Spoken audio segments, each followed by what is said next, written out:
तो मैं इतना वक्त यहाँ थोड़ी लगाता। हम सिर्फ और सिर्फ सीवीपी की ही प्रैक्टिस करे जा रहे हैं। ये टॉपिक आपके एग्जाम के लिए बहुत इंपॉर्टेंट है। और अगेन छोटा सवाल है, लेकिन अगर आप देखोगे तो बड़ा धमाका है। चलो स्टार्ट करूँ सॉल्व करना। आप लोगों ने अपनी पूरी जान मान ली, अब मेरी बारी है कि मैं इसको सॉल्व करूँ। चलिए, सवाल में लिखा हुआ है Twinkle Company Limited is expected to achieve a sales of rupees 120 million during the current year. The contribution margin is expected to be 20%, whereas the margin of safety is estimated at 25%. देखिए, पहले paragraph को ही देखते हैं और जितना हो सकता है ना उतना पहले पैराग्राफ से हम करते हैं। तो पहले पैराग्राफ में उसने लिखा ट्विंकल लिमिटेड एक कंपनी है, सेल्स रेवेन्यू की वैल्यू दे दी 120 हो गया। सेल्स रेवेन्यू में से लेस हो जाता है वेरिएबल कॉस्ट, फिर आ जाती है कंट्रीब्यूशन की वैल्यू। ठीक है, कंट्रीब्यूशन मार्जिन दिया हुआ है 20%। कंट्रीब्यूशन मार्जिन 20% का क्या मतलब हुआ? 20% के कंट्रीब्यूशन मार्जिन का मतलब ये हुआ कि अगर मैं आप लोगों के ये सेल्स रेवेन्यू का 20% लूंगा तो मेरी कंट्रीब्यूशन आ जाएगी। तो 120 का 20% दिया, 24 की कंट्रीब्यूशन आ गई, और 120 का बकाया 80% लूंगा तो वेरिएबल कॉस्ट आ जाएगी। सही है ना? ठीक है। अच्छा, फिर लिखा हुआ है कि whereas the margin of safety is estimated at 25%। Margin of safety 25% है। Margin of safety in percentage is equals to actual sales revenue minus break even sales revenue divided by actual sales revenue. ठीक कह रहा हूं? सही है, ये formula हमें पता है। अच्छा, अब इसमें वैल्यूज पुट इन करते हैं। 25% is equals to 120 minus break even point sales revenue divided by 120। Break even point का सेल्स रेवेन्यू निकालो। तो 120 मल्टीप्लाइड बाई 0.25 और फिर ये आ जाएगा, अल्लाह भला करे, आपका ब्रेक इवन पॉइंट का सेल्स रेवेन्यू 90। यानी कि जहां पर कंपनी का ब्रेक इवन पॉइंट होगा, पहले पैराग्राफ के हिसाब से कंपनी का सेल्स रेवेन्यू 90 होगा। सही है। मार्जिन ऑफ सेफ्टी का फॉर्मूला हमें मालूम है। मार्जिन ऑफ सेफ्टी के फॉर्मूले में हमने रेलेवेंट वैल्यूज डाली तो हमें ब्रेक इवन का सेल्स रेवेन्यू पता चल गया।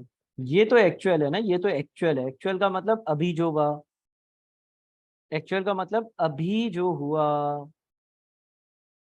ये सेल्स रेवेन्यू होगा ब्रेक इवन पर, तो हम यहाँ पे लिख देते हैं 90। सही है ना? अच्छा, अगर सी एस रेशो 20% है तो जब कंपनी ब्रेक इवन पर होगी, जब कंपनी ब्रेक इवन पर होगी तब कंपनी का, जब कंपनी ब्रेक इवन पर होगी तब कंपनी का कंट्रीब्यूशन कितना होगा? इसका 20% होगा, 18 होगा भाई। ठीक कह रहा हूँ? जब कंपनी ब्रेक इवन पॉइंट पर ऑपरेट कर रही होगी या करती कह लो, तो कंपनी का जो कंट्रीब्यूशन होता है ना वो सेल्स रेवेन्यू का 20% यानी कि 18 होता, और कंपनी की भी फिक्स कॉस्ट भी निकाल सकते हैं, वो होती 90 का 80%। अच्छा, इसका मतलब ये हो गया कि कंपनी की फिक्स कॉस्ट कितनी है? इसका मतलब ये हो गया कि कंपनी की फिक्स कॉस्ट कितनी है? 18। क्यों? क्यों 18? कंपनी की फिक्स कॉस्ट 18 है, ये कैसे पता चला? कंपनी की जो फिक्स कॉस्ट है वो 18 है, ये कैसे हमें पता चला बताओ? क्योंकि क्योंकि ब्रेक इवन पॉइंट पर, at break even point contribution is equals to fixed cost. At break even point, break even point पर कंट्रीब्यूशन फिक्स कॉस्ट के बराबर होती है। At break even point contribution is equal to fix cost. तो इसका मतलब ये हो गया कि अगर ब्रेक इवन पॉइंट पर कंपनी की जो फिक्स कॉस्ट है वो 18 है, तो कंपनी की फिक्स कॉस्ट 18 होती होगी, और अभी भी 18 है, और अभी जो प्रॉफिट या लॉस हो रहा है वो है 6, और अगर ब्रेक इवन पर कंपनी होती तो जाहिर है 0 होता। ये करंट सिनेरियो। पहले पैराग्राफ में जो जो चीजें थी वो सारी यहाँ पर कर दी हैं। Twinkle Company Limited is expected to achieve a sales of ₹120 million during the current year. The contribution margin is expected to be 20%, whereas the margin of safety is estimated at 25%. Company का जो margin contribution margin है वो भी दे दिया है, company का जो margin of safety है वो भी दे दिया है। क्लियर है?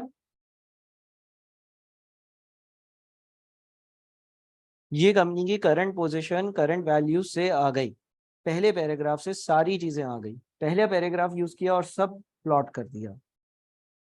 अच्छा, उसके बाद लिखा हुआ है during the next year the company intends to reduce its prices by 5% and plans to market its products vigorously to increase the sales volume।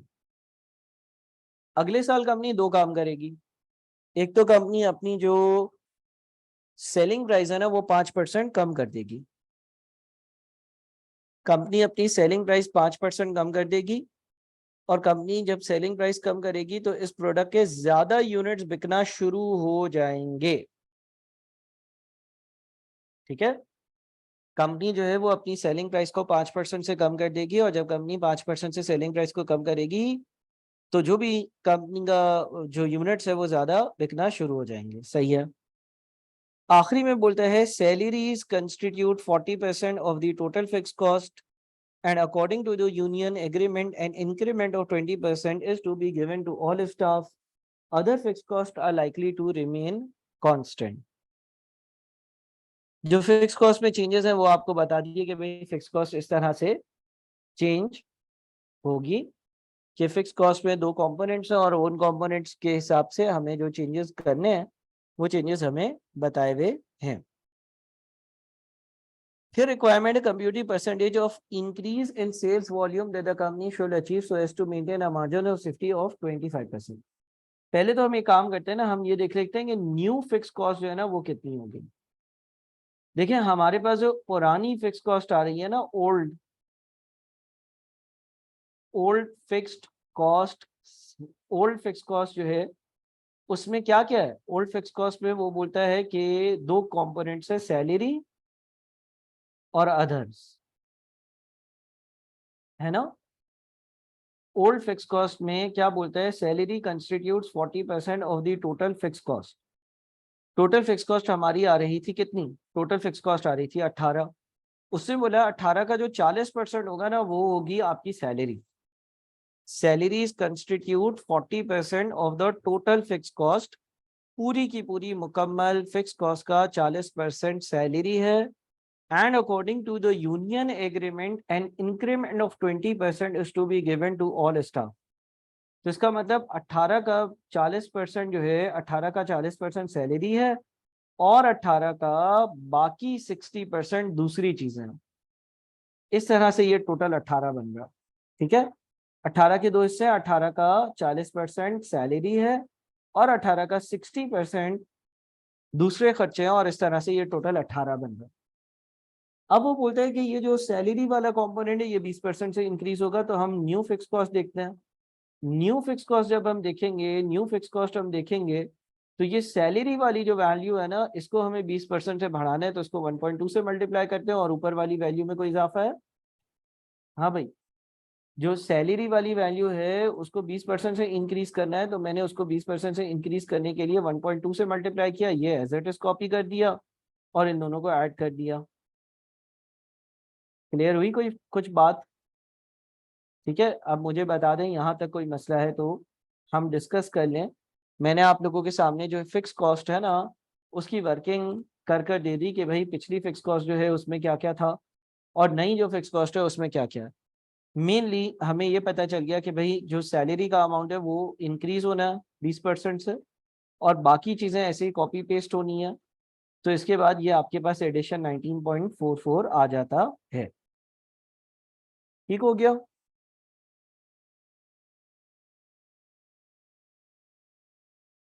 Clear है भाई? अब बताओ कोई मसला, किसी किस्म का कोई भी मसला है तो मुझे बताओ, किसी किस्म का कोई भी मसला है तो मुझे बताओ।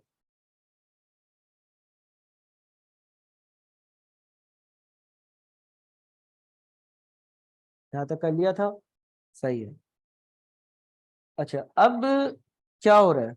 अब वो बोल रहे हैं कि compute the percentage of increase in sales volume, अगर सेल्स वॉल्यूम को कितने से इंक्रीज करना चाहिए, that the company should achieve so as to maintain a margin of safety of 25%।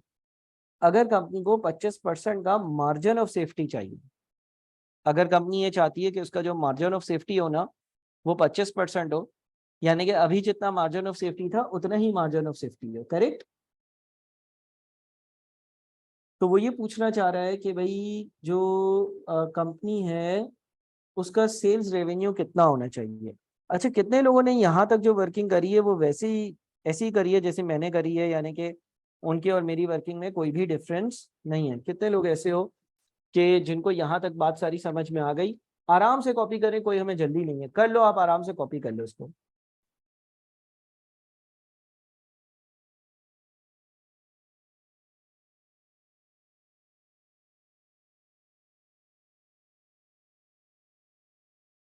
करो, कॉपी करो आराम से।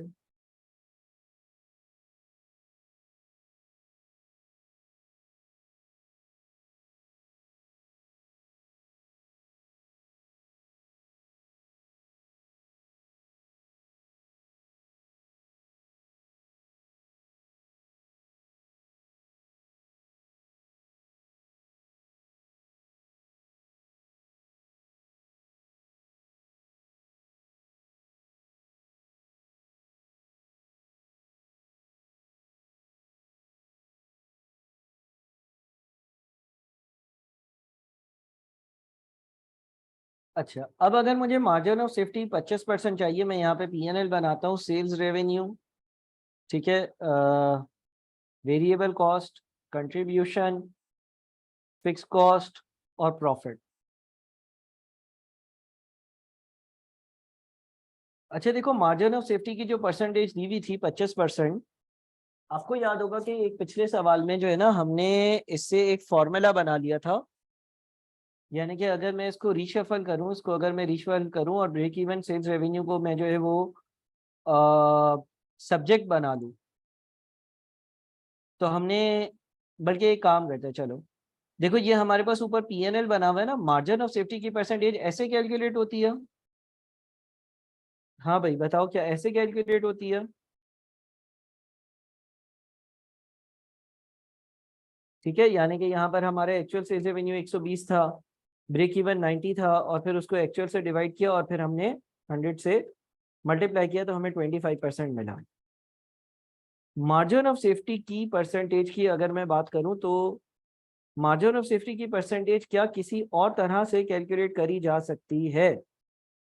हम मार्जिन ऑफ सेफ्टी ऐसे भी तो कैलकुलेट कर सकते हैं, margin of safety in percentage is equals to actual variable cost minus break even point variable cost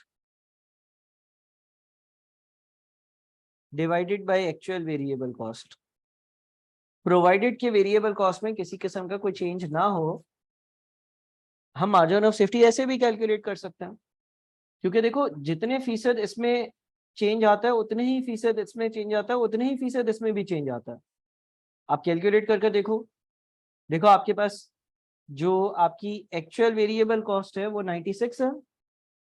अगर आप इस इंफॉर्मेशन को देखते हो तो 96 माइनस 72 डिवाइडेड बाई 96 इंटू 100, या 100% में हम कन्वर्ट कर लेते हैं। देखिए ऐसे भी तो आ सकती है मार्जिन ऑफ सेफ्टी, बात समझ रहे हो? ठीक है ना? तो मार्जिन ऑफ सेफ्टी को 96 माइनस 72 डिवाइडेड बाई 96 ऐसे भी तो कंप्यूट करा जा सकता है। मार्जिन ऑफ सेफ्टी को 96 माइनस 72 डिवाइडेड बाई 96 ऐसे भी तो कंप्यूट करा जा सकता है। ये क्लियर है बात? अच्छा, इसी तरह से मार्जिन ऑफ सेफ्टी को ऐसे भी कैलकुलेट करा जा सकता है। Margin of safety is equals to actual contribution minus break even point contribution divided by actual contribution.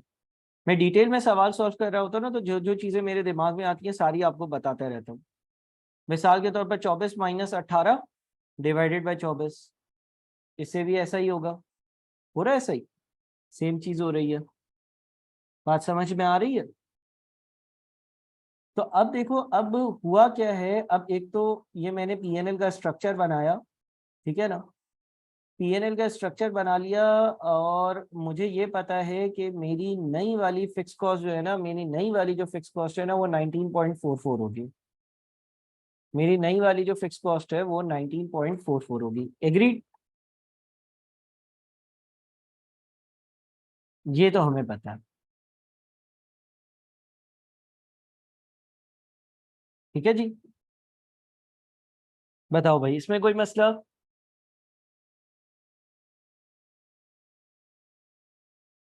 कोई मसला नहीं है, सही है। अच्छा, अब जरा गौर से सुनो। देखो यहाँ पर बुलेट नंबर 2 में लिखा हुआ है, during the next year the company intends to reduce its prices by 5%। Company ये सोच रही है कि वो अपनी कीमतें 5% से कम कर दे, and plans to market its products vigorously to increase the sales volume. तो अब मैं ये वाला सेल्स रेवेन्यू जो है ना, ये नहीं बता सकता। मैं ये वाला सेल्स रेवेन्यू क्यों नहीं बता सकता? मैं ये वाला सेल्स रेवेन्यू क्यों नहीं बता सकता, बताओ? क्योंकि जब हम सेल्स रेवेन्यू की बात करते हैं तो सेल्स रेवेन्यू में दो चीजों के इम्पैक्ट होते हैं। एक इम्पैक्ट इस बात का होता है कि आप अगर सेलिंग प्राइस कम करोगे, अगर आप सेलिंग प्राइस कम करोगे उसका इम्पैक्ट होगा। दूसरा इम्पैक्ट किस चीज का होता है? दूसरा इम्पैक्ट किस चीज का होता है? दूसरा इम्पैक्ट इस चीज का होता है कि सेल्स वॉल्यूम अगर चेंज होगा तो भी उसमें इम्पैक्ट आएगा। नहीं नहीं, देखो, सेल्स रेवेन्यू में दो इम्पैक्ट्स होंगे ना, यूनिट्स का भी और प्राइस का भी। अब यहाँ पर देखो, उसने ये कहा है कि भाई मैंने सेलिंग प्राइस 5% से कम करी, चलो ये तो पता हो गया हमें। लेकिन उसकी वजह से जो यूनिट्स का इम्पैक्ट आया होगा वो मुझे नहीं पता। उसकी वजह से जो यूनिट्स का इम्पैक्ट आया होगा ना, वो मुझे नहीं पता। अच्छा, ये ब्रेक इवन पॉइंट का कर लेते हैं। ये इम्पैक्ट ऑफ सेलिंग प्राइस कर लेते हैं।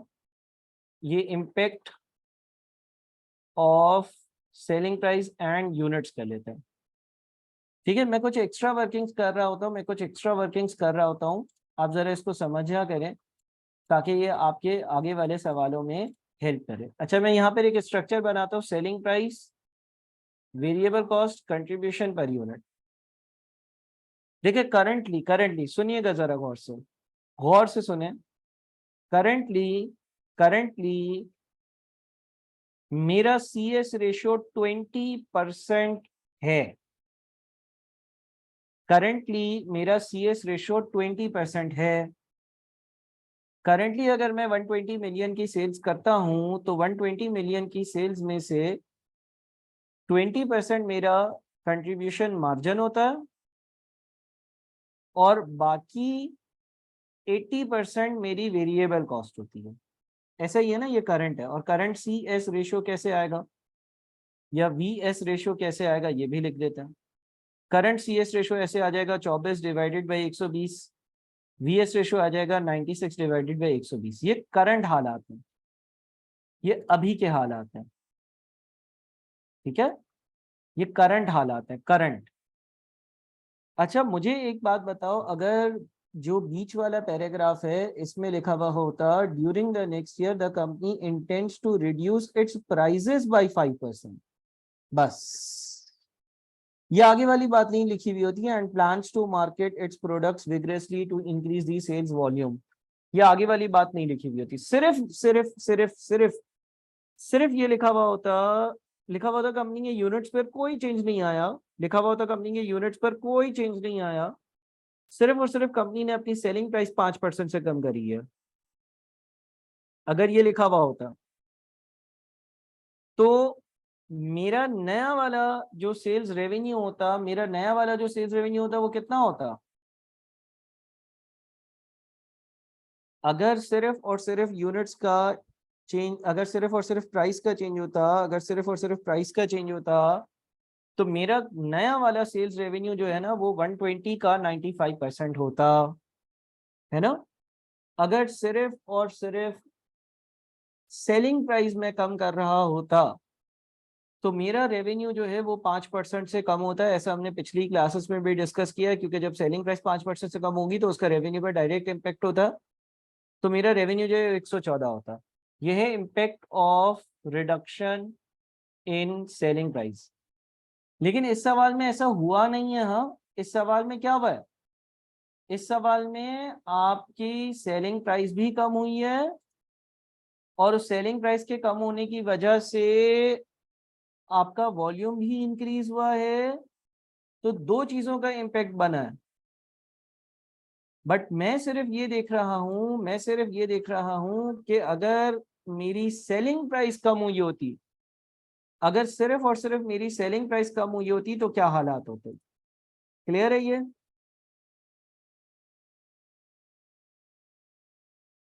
सही है। अच्छा, अगर मेरी सेलिंग प्राइस कम हुई होती, क्या मेरी वेरिएबल कॉस्ट कम हुई होती? अगर मेरी सेलिंग प्राइस कम हुई होती तो क्या वेरिएबल कॉस्ट कम हुई होती? नहीं, वेरिएबल कॉस्ट में कोई चेंज नहीं आया। ना ही कोई इन्फ्लेशन का चेंज है कि वो इंक्रीज हो, ना ही कॉस्ट रिडक्शन है कि वो कम हो। ऐसा कोई भी चेंज नहीं है ना, वेरिएबल कॉस्ट में कोई चेंज नहीं आया। दूसरी बात यह है कि यूनिट्स भी उतने ही, अगर मैं तो यूनिट्स का चेंज तो मैं कंसिडर ही नहीं कर रहा ना, मैं कंसिडर कर रहा हूँ कि भाई यूनिट्स चेंज नहीं हुए, यूनिट्स वही है, सेम है, सिर्फ सेलिंग प्राइस रिड्यूस हुई हो।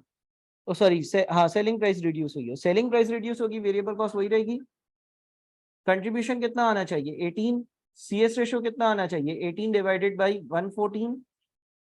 और वीएस रेशो कितना आना चाहिए? वीएस रेशो आना चाहिए 96 डिवाइडेड बाई 114।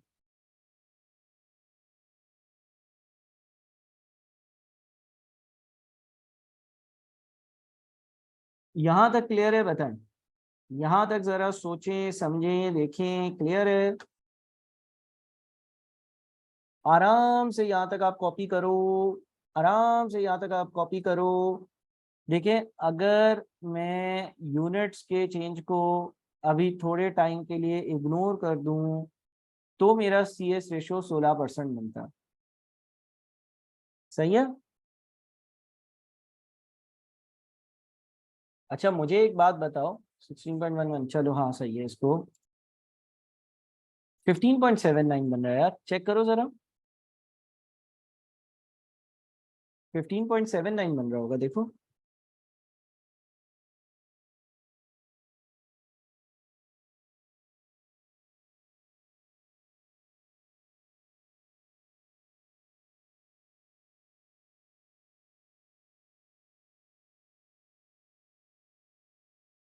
ठीक है। अच्छा देखो, अगर यूनिट्स चेंज होते हैं तो सीएस रेशो चेंज होता है क्या? लास्ट लाइव क्लासेस में डिस्कस किया था एक जगह। अगर यूनिट्स चेंज होते हैं तो सीएस रेशो चेंज होता है क्या? नहीं होता है। ठीक है, ये पिछली लाइव क्लासेस अगर याद है आपको, पिछली लाइव क्लासेस में ये चीज डिस्कस करी थी कि यूनिट्स के चेंज की वजह से सीएस रेशो में चेंज नहीं आता। सीएस रेशो में चेंज तब आता है जब आपकी कोई सेलिंग प्राइस का चेंज हो या आपकी वेरिएबल कॉस्ट का किसी किस्म का कोई चेंज हो। ये क्लियर है? अच्छा, अब जरा इस फॉर्मूले पर आओ। ये यहाँ तक तो हमने वर्किंग कर ली। हमारा नया जो सीएस रेशो होगा ना वो 15.79% होगा, क्योंकि अगर यूनिट्स चेंज भी हो रहे हैं, यूनिट्स चेंज हो भी रहे हैं, तो सीएस रेशियो चेंज नहीं होना चाहिए। सही है?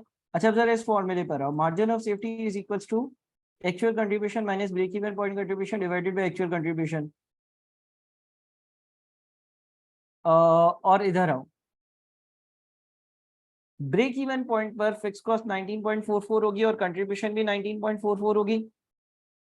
ब्रेक इवन पॉइंट पर फिक्स कॉस्ट 19.44 होगी और कंट्रीब्यूशन भी 19.44 होगी। ठीक है। अगर सवाल बोलते हैं कि मार्जिन ऑफ सेफ्टी 25% है तो 25% is equals to actual contribution, 25% is equals to actual contribution minus break even point contribution divided by actual contribution.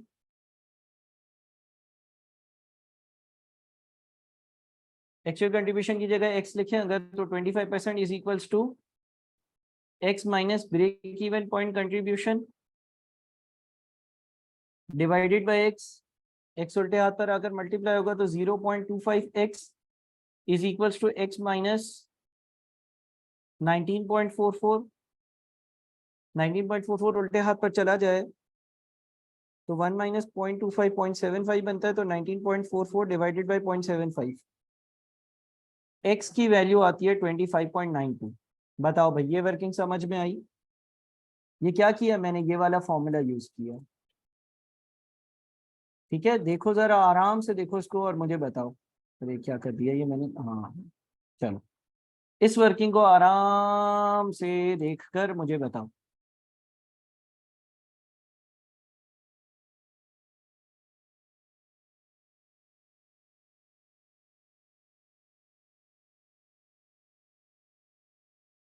आराम से देखो, कोई जल्दी नहीं है। आराम और इत्मीनान के साथ इस वर्किंग को देखो। देखो मैंने ये वाला फॉर्मूला उठाया, margin of safety percentage is equals to actual contribution minus break even point contribution divided by actual contribution. सवाल में हमें मेंशन्ड है कि आपको मार्जिन ऑफ सेफ्टी 25% चाहिए, तो मैंने मार्जिन ऑफ सेफ्टी की जगह लिख दिया 25%। एक्चुअल कंट्रीब्यूशन हमें नहीं मालूम, ब्रेक इवन पॉइंट की कंट्रीब्यूशन नई वाली 19.44 है। कैसे 19.44 है? ब्रेक इवन पॉइंट पर फिक्स कॉस्ट और कंट्रीब्यूशन दोनों एक दूसरे के बराबर होते हैं। ब्रेक इवन पॉइंट पर फिक्स कॉस्ट और कंट्रीब्यूशन दोनों एक दूसरे के बराबर होते हैं। लिहाजा मैंने क्या किया, मैंने ब्रेक इवन पॉइंट की कंट्रीब्यूशन लिखी और एक्चुअल कंट्रीब्यूशन की जगह x लिखा, तो ये 25.92 आ गया। 25.92 आपको क्या बता रहा है कि अगर आपने 25% का मार्जिन ऑफ सेफ्टी रखना है, जो कि सवाल की कंडीशन है ना कि आपका मार्जिन ऑफ सेफ्टी 25% होना चाहिए, तो 25% के मार्जिन ऑफ सेफ्टी का मतलब यह है कि आपकी जो एक्चुअल कंट्रीब्यूशन होगी वो 25.92 होगी। क्लियर है? अच्छा, तो अब ये impact of selling price and units में यहाँ पर हम लिख देते हैं 25.92। क्लियर हो गया? ठीक है, x जो है वो 25.92 है, यानी कि हमारी जो एक्चुअल कंट्रीब्यूशन होगी, अगर हम मार्जिन ऑफ सेफ्टी 25% के मार्जिन ऑफ सेफ्टी पर हैं, वो 25.92 होगी। फिक्स कॉस्ट यही वाली होगी। प्रॉफिट भी आ गया, प्रॉफिट हमारा ये वाला होगा। ऊपर जाते हैं। अब हमें क्या मालूम करना है? 25.92 की कंट्रीब्यूशन हमने ढूंढ ली, एक्चुअल फिक्स कॉस्ट हमने 19.44 ढूंढ ली, प्रॉफिट हमने ढूंढ लिया। मुझे बताओ सेल्स रेवेन्यू कैसे आएगा? 25.92 की कंट्रीब्यूशन पर सेल्स रेवेन्यू कितना होगा?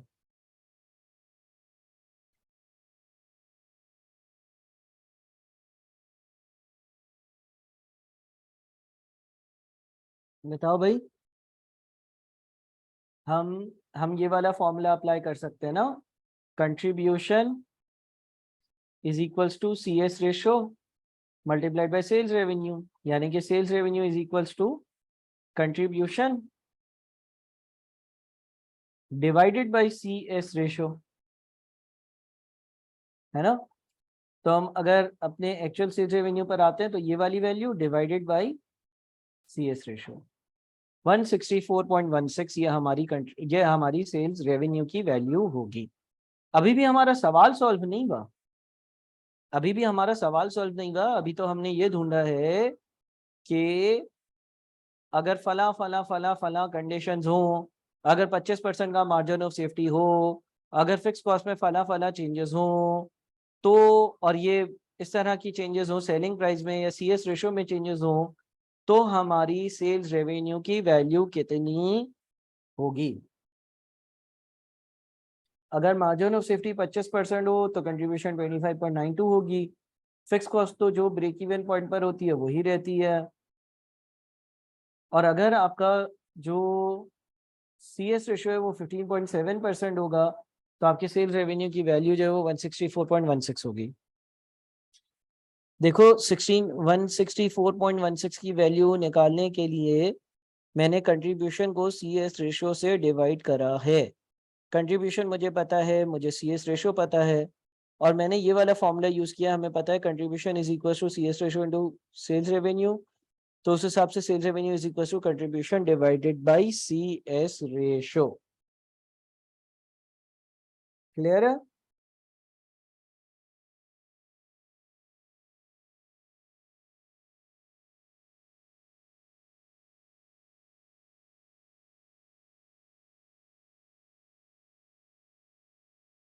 कोई मसला? चलो, अच्छा ये भी वैल्यू कैलकुलेट कर सकते हैं। वेरिएबल कॉस्ट की वैल्यू भी आ सकती है ना, कैसे? इन दोनों का डिफरेंस 138.24, ये भी लिख लो।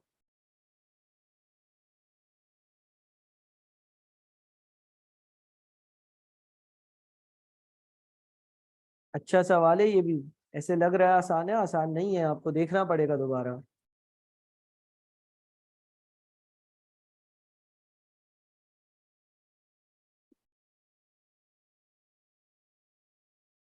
सर 7 9 20 क्या मतलब?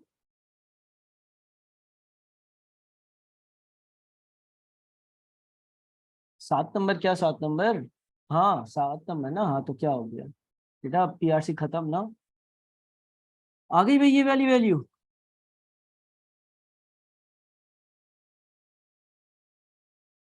आ गई वैल्यू? अच्छा हाँ फाइनल कर। अच्छा अब जरा बात सुनो, गौर से सुनो, गौर से सुनो। ये आपका नया वाला प्रॉफिट एंड लॉस अकाउंट है, ये नया वाला प्रॉफिट एंड लॉस अकाउंट है ना? नया वाला प्रॉफिट एंड लॉस अकाउंट है। अच्छा देखो सेल्स रेवेन्यू जो है ना, सेल्स रेवेन्यू पहले कितना था? सेल्स रेवेन्यू पहले कितना था? सेल्स रेवेन्यू पहले कितना था? सेल्स रेवेन्यू 120 था। अब कितना है सेल्स रेवेन्यू? अब 164.16 है। पहले आपका सेल्स रेवेन्यू 120 था, पहले आपका सेल्स रेवेन्यू 120 हुआ करता था, अब आपका सेल्स रेवेन्यू 164.16 है। कितने का चेंज है? कितने का चेंज है? अगर मैं देखता हूं कि 164.16 और 120 में कितना चेंज है, तो 44.16 का चेंज है। ये चेंज क्यों आया है? सर ये चेंज दो वजह से आया है। नंबर वन, आपने सेलिंग प्राइस डिक्रीज कर दी। नंबर टू, चीजें ज्यादा बिकी। समझ रहे हो बात को? देखो आपकी सेलिंग प्राइस दो वजह से, आपके सेल्स रेवेन्यू में दो चीजों का चेंज है। आपका सेल्स रेवेन्यू दो वजह से चेंज हुआ है। एक तो आपने चीजें सस्ती कर दी, उसका भी कुछ इंपैक्ट होगा ना, उसका नेगेटिव इंपैक्ट होगा। दूसरी चीज, चीजें ज्यादा बिकी, तो जब चीजें ज्यादा बिकी तो वॉल्यूम इंक्रीज हुआ, वॉल्यूम इंक्रीज हुआ तो सेल्स रेवेन्यू इंक्रीज हुआ। पहले 5 की एक चीज बेचते थे तो 10 चीजें बेचकर 50 रुपए का सेल्स रेवेन्यू आता था। अब 5 की चीज आपने 4.5 की कर दी तो 20 चीजें बिककर 90 का रेवेन्यू आ रहा है। तो 90 में दो चीजों का इम्पैक्ट शामिल है, एक तो 10 यूनिट ज्यादा बिके, दूसरा हर यूनिट 0.5 रुपीज सस्ता बेचा। ये बात समझते हो? 164.16 में दो चीजों के इम्पैक्ट शामिल है। अच्छा अब मुझे बताओ वेरिएबल कॉस्ट क्यों चेंज हुई? पहले वेरिएबल कॉस्ट 96 थी, अब वेरिएबल कॉस्ट 138.24 हो गई है। वेरिएबल कॉस्ट क्यों चेंज हुई है? पहले वेरिएबल कॉस्ट 96 थी, अब वो हो गई है 138.24। वेरिएबल कॉस्ट क्यों चेंज हुई है? वेरिएबल कॉस्ट सिर्फ वॉल्यूम की वजह से चेंज हुई है। एक्सीलेंट, एक्सीलेंट हसनैन, तुमने दिल खुश कर दिया। उसामा जबरदस्त। अगर ये बात आपको समझ में आ गई ना कि वेरिएबल कॉस्ट जो है ना वो सिर्फ वॉल्यूम की वजह से चेंज हुई है, तो जबरदस्त। इसलिए क्योंकि भाई वेरिएबल कॉस्ट पर यूनिट में कोई चेंज थोड़ी आया था, आपने कोई चीज सस्ती या महंगी थोड़ी करी थी। रॉ मटेरियल 10 रुपए का था तो 10 रुपए का ही है, लेबर 20 रुपए का था तो 20 रुपए का ही है। उन चीजों में किसी किस्म का कोई चेंज नहीं है। तो ये इंक्रीज जो आया है ये प्योरली ड्यू टू वॉल्यूम है, चीजों के ज्यादा बिक जाने की वजह से प्रोडक्शन ज्यादा हुई, प्रोडक्शन ज्यादा हुई तो कॉस्ट ज्यादा हुई। अब उसका सवाल देखिए, उसने बोला था computing percentage of increase in sales volume that the company should achieve so as to maintain a margin of safety और 25%। तो इसका मतलब ये हो गया कि जो सेल्स वॉल्यूम का चेंज है वो निकालने के लिए मैं वेरिएबल कॉस्ट का चेंज ले लेता हूँ। 138.4424 माइनस 96 डिवाइडेड बाई 96 इंटू 100। ठीक है, क्योंकि जितना चेंज वेरिएबल कॉस्ट के यूनिट्स में आया होगा उतना ही चेंज सेल्स वॉल्यूम में भी आया होगा, या वॉल्यूम जितने से चेंज हुआ होगा वेरिएबल कॉस्ट के लिए उतने से ही वो सेल्स रेवेन्यू के लिए भी चेंज हुआ होगा। और इसने यही पूछा था कि बताओ कि सेल्स का वॉल्यूम कितने से इंक्रीज डिक्रीज हुआ है, सेल्स का वॉल्यूम कितने से चेंज हुआ है। इस चीज को मैं एक और तरह से भी अभी एक्सप्लेन करूंगा, लेकिन देखें आपको, आप क्या कर सकते हो, आप पुरानी और नई वाली दोनों वेरिएबल कॉस्ट को कंपेयर कर सकते हो। जितने वेरिएबल कॉस्ट में इजाफा है वो सारा का सारा इजाफा प्योरली इसलिए है क्योंकि चीजें ज्यादा बिकी हैं। तो यहां से जो आपका चेंज की परसेंटेज आएगी वही वो चेंज की परसेंटेज होगी तो जिसका इम्पैक्ट सेल्स रेवेन्यू में भी शामिल है। समझे बात को?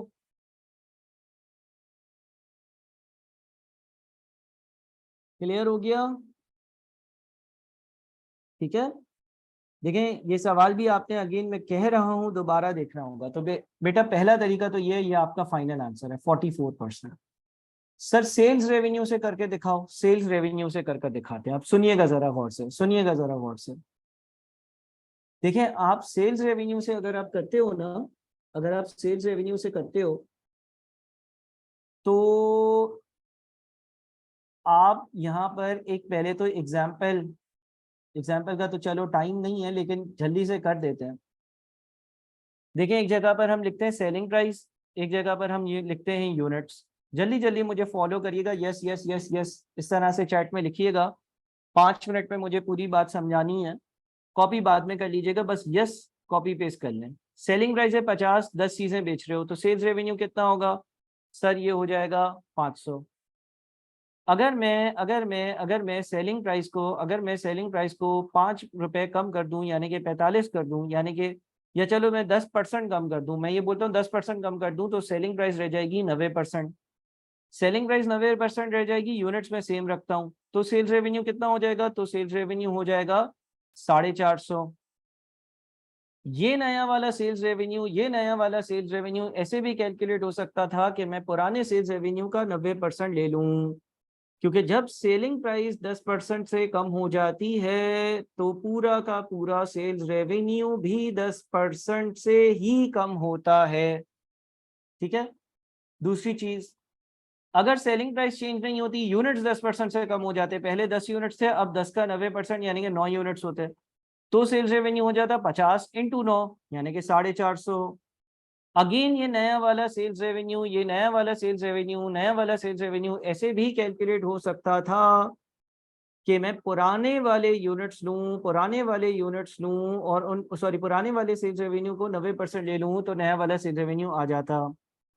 अच्छा अगर दो चीजों का चेंज होता है, अगर दो चीजों का चेंज होता है, मिसाल के तौर पर मैं बोलूं कि मेरी सेलिंग प्राइस जो है वो 20% से कम होकर 80% रह गई, मेरी सेलिंग प्राइस जो ओरिजिनल थी 50 वो 20% से कम होकर 80% रह गई यानी कि चीज हो गई 40 की। और मैं ये कह दूं कि भाई यूनिट जो है ना वो इंक्रीज हो गए और 20% इंक्रीज हो गए, 20% इंक्रीज हो गए, 20% इंक्रीज हो गए यानी कि 10 का 120% हो गए, तो मेरा सेल्स रेवेन्यू कितना आएगा? तो मेरा सेल्स रेवेन्यू 480 आएगा। ये ऐसे भी आ सकता था कि मैं पुराने सेल रेवेन्यू का 80% लूं, इसमें सेलिंग प्राइस का इम्पैक्ट आ जाएगा, और फिर इसका 120% लूं, इसमें आपका सेल्स यूनिट्स का इम्पैक्ट आ जाएगा। यानी कि मैं पुराने सेल्स रेवेन्यू को 80% और 20% से मल्टीप्लाई करूं तो भी ये वैल्यू आएगी, सही है ना। अब अगर लेट से कोई मुझे ये बोलता है, अब इस चार्ट को देखते हुए कोई मुझे ये बोलता है कि यार तुम 50 की 10 चीजें बेच रहे थे, 500 रुपए का सेल्स रेवेन्यू था, अब तुम 40 की 12 चीजें बेचते हो, यानी कि अब तुम्हारा सेल्स रेवेन्यू जो है वो 480 है। तुम ये बताओ कि वॉल्यूम का क्या इम्पैक्ट है, वॉल्यूम का क्या इम्पैक्ट है, यानी कि वॉल्यूम के चेंज होने की वजह से सेल्स रेवेन्यू कितना चेंज हुआ। देखो इसमें तो दो चीजें शामिल है ना। अगर मैं इसकी बात करता हूं, अगर मैं 40-12 की बात करता हूं तो 40-12 में यानी कि 480 में दो चीजों का इम्पैक्ट शामिल है। नंबर वन, सेलिंग प्राइस 20% से कम हुई तो 50 वाली चीज 40 की बिक रही है, उसका इम्पैक्ट भी 480 में। नंबर टू, यूनिट्स पहले 10 बिक रहे थे, अब 20% ज्यादा बिक रहे हैं, यानी कि 12 बिक रहे हैं, यानी कि 40 यूनिट्स के 12 रुपए के हिसाब से, 12 यूनिट्स के 40 रुपए के हिसाब से एक 480 देना। तो हम करेंगे क्या, अगर कोई मुझे ये बोलेगा कि बताओ इसमें यूनिट्स का कितना इम्पैक्ट है, ये वैल्यू दे दे, कोई सिर्फ ये वैल्यू दे दे, कोई सिर्फ ये वैल्यू दे दे, कोई सिर्फ ये वैल्यू दे दे, मुझे ये बोल दे कि भाई ये वैल्यू ऐसे आई है कि जो सेलिंग प्राइस है ना उसमें 20% का रिडक्शन था, सेलिंग प्राइस है उसमें 20% का रिडक्शन था, लेकिन सेल्स वॉल्यूम में कितना इंक्रीज था, कितना चेंज था, ये हमें नहीं पता। वैसे उसूली तौर पर सेलिंग प्राइस 20% से कम हुई है और सेल्स का वॉल्यूम 20% से ज्यादा हुआ है। कोई मुझसे यही सवाल पूछ ले तो मैं दो ऑप्शन से इस सवाल को करूंगा। Option number one, option number one में ये करूंगा, मैं ये बोलूंगा कि यार अगर अगर सुनना जरा गौर से, सुनना जरा गौर से, अगर अगर सेलिंग प्राइस में कोई चेंज नहीं आता, अगर सेलिंग प्राइस में कोई चेंज नहीं आता, अगर सेलिंग प्राइस में कोई चेंज नहीं आता तो सेलिंग प्राइस कितनी होती, 50 होती। सुनना जरा गौर से, अगर सेलिंग प्राइस में कोई चेंज नहीं आता तो सेलिंग प्राइस 50 होती। यूनिट्स 12 हो तो रेवेन्यू कितने पे चले जाता, 600 पर, यानी कि मैंने सेलिंग प्राइस के चेंज को कितने पे कर दिया, 0% पर। अब जितना भी चेंज होगा ना वो सेल्स वॉल्यूम की वजह से होगा, यानी कि मैं ऐसे कैलकुलेट कर लूंगा, change change divided by original. ये बात समझ में आती है, और मैं बता दूंगा कि 20% से वॉल्यूम इंक्रीज हुआ। क्या है option number one, option number one ये है कि आप सेलिंग प्राइस के चेंज का रिवर्सल कर दो।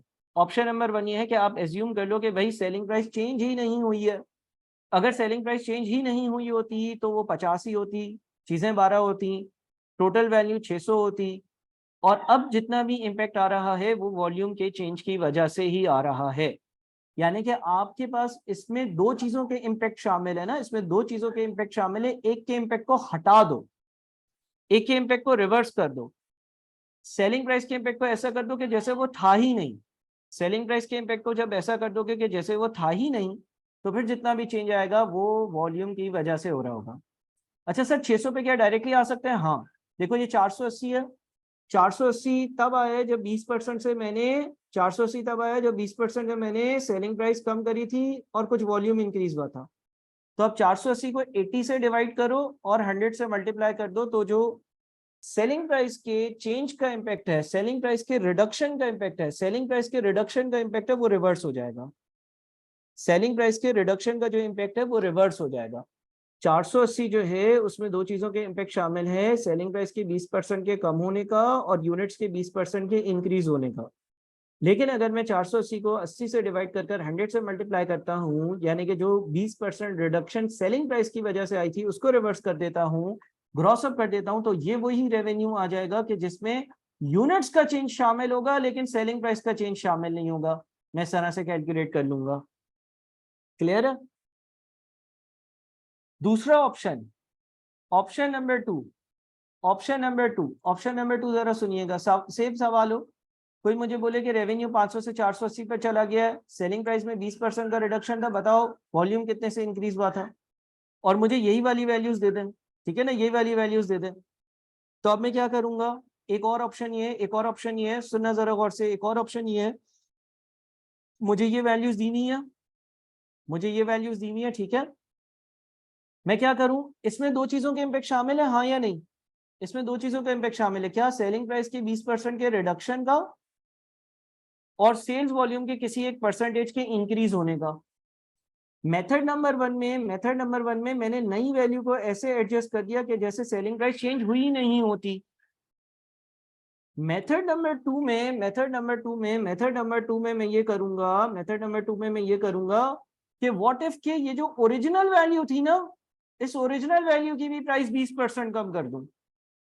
ये जो ओरिजिनल वैल्यू थी इसकी प्राइस भी 20% कम कर दूं। ये जो ओरिजिनल वैल्यू थी ना इसकी प्राइस भी अगर मैं 20% कम कर दूं, यानी कि मैं ये सोच लूं कि भाई शुरू से ही चीजें 20% सस्ती थी, शुरू से ही चीजें 20% सस्ती थी, शुरू से ही चीजें 20% सस्ती थी, शुरू से ही चीजें 20% सस्ती थी, शुरू से ही चीजें 20% सस्ती थी, और इन दोनों को कंपेयर कर लूं, इन दोनों को कंपेयर कर लूं, तो अब देखना आपके पास आपका जितना भी चेंज होगा वो यूनिट्स का चेंज होगा, आपका जितना भी चेंज होगा वो आपके यूनिट्स का ही चेंज होगा। ठीक है। मेथड नंबर टू में आप ओपनिंग को चेंज कर दो। इस बात को जरा गौर से सुनना। मेथड नंबर वन में मैंने ये एज्यूम कर लिया कि शुरू से ही सेलिंग प्राइस 40 थी, तो अब इसमें जो इम्पैक्ट शामिल होगा वो सिर्फ और सिर्फ यूनिट्स का होगा। अब आओ हमारे सवाल पर। अब देखो इस 164.16 में दो चीजों का इम्पैक्ट शामिल है, इस 164.16 में दो चीजों का इम्पैक्ट शामिल है। इस 164.16 में सेलिंग प्राइस के चेंज का और वॉल्यूम के चेंज का इम्पैक्ट शामिल है। अगर मैं सेलिंग प्राइस के चेंज का इम्पैक्ट हटा दूं, अगर सेलिंग प्राइस चेंज हुई ही नहीं होती, अगर सेलिंग प्राइस चेंज हुई ही नहीं होती तो मेरा sales revenue divided by 95 multiplied by 100 होता। अगर सेलिंग प्राइस किसी भी किस्म से चेंज हुई ही नहीं होती तो मेरा sales revenue divided by 95 multiplied by 100 होता। ऐसा ही है ना, क्योंकि अगर सेलिंग प्राइस 5% से कम नहीं होती तो रेवेन्यू तो मजीद ज्यादा होता। अगर सेलिंग प्राइस चेंज हुई नहीं होती तो मेरा सेल्स रेवेन्यू 173 समथिंग होता। ठीक है। अगर सेलिंग प्राइस चेंज नहीं हुई होती तो मेरा सेल्स रेवेन्यू कुछ इस तरह का होता। और अब आप जनाब चेंज की परसेंटेज कैलकुलेट कर लें। तो अब इस चेंज में सिर्फ और सिर्फ किस चीज का चेंज है? अब इस चेंज में सिर्फ एक मिनट, मैंने कुछ शायद गलती करी है। सेलिंग प्राइस कितने से कम हो रही थी during the next year? Intends to reduce its prices by 5% and plans to market its products vigorously. अच्छा एक मिनट रुकना जरा, मैं ये देखता हूँ। एनीवेज एक काम करो, इसको इस तरह से कर लो, इसको इस तरह से कर लो पहले।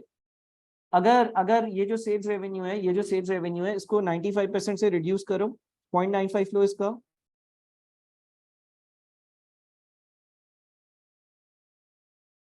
मैंने कोई डिवीजन में गलती करी होगी, देखते हैं अभी।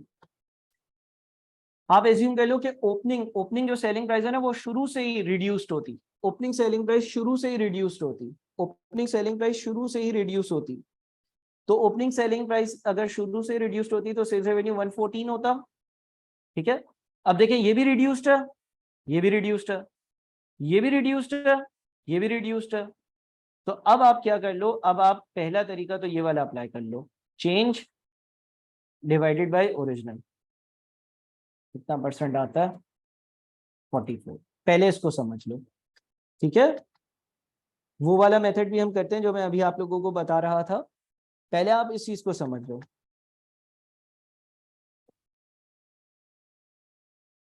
ठीक है। इस मेथड में मैंने क्या किया, मैंने एज्यूम किया कि यार ये 120 भी अगर रिड्यूस्ड सेलिंग प्राइस पर होता तो ये 114 होता, अगर ये 120 भी रिड्यूस्ड सेलिंग प्राइस पर होता तो ये 114 होता। यानी कि जितना इसमें रिडक्शन का इम्पैक्ट आया उतना इम्पैक्ट दूसरे में भी डाल दिया, 44%। अच्छा अगर इसको हम करते हैं रिवर्स, इसको हम रिवर्स करते हैं 95 से डिवाइड और 100 से मल्टीप्लाई, तो ये आता है 172.8। यानी कि मैंने इसको ग्रॉस अप कर दिया है। अब देख लेते हैं चेंज डिवाइडेड बाय ओरिजिनल। देखें इससे भी 44% आ रहा है।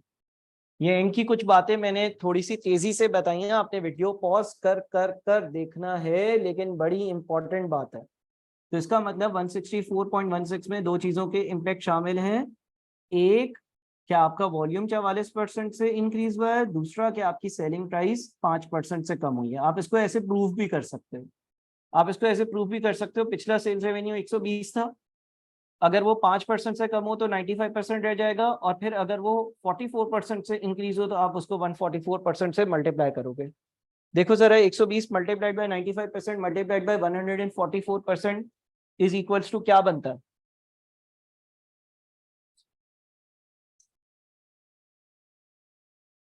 One 120 multiplied by 95% multiplied by 144% क्या बनता है? 5% सेलिंग प्राइस की रिडक्शन का इम्पैक्ट और 44% यूनिट्स के इंक्रीज का मैच कर रहा है। सही है। तो भाई आज की क्लास आई होप के फ्रूटफुल रही होगी। बहुत सारी चीजें हमने डिस्कस करी। बहुत इंपॉर्टेंट सवाल